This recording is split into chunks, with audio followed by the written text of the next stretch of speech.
तो उस समय कैसा लग रहा था और आज सिल्वर स्टार बनने के बाद आज आपको कैसा लग रहा है, और ये जरूर बताएं कि आप गोल्डन स्टार कब तक बनकर आएंगी हमारे सभी नए मेहमानों के लिए। तो मैं सहयोग चाहूंगा सभी मेहमानों से आज की मीटिंग की मेहर अभिनेत्री को सुनने से पहले उनके सम्मान में एक बार जोरदार ताली के साथ जोरदार तालियां।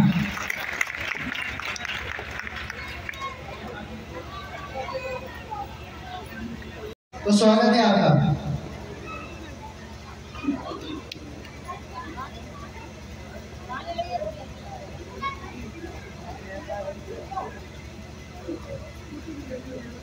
नमस्ते सभी लोगों को।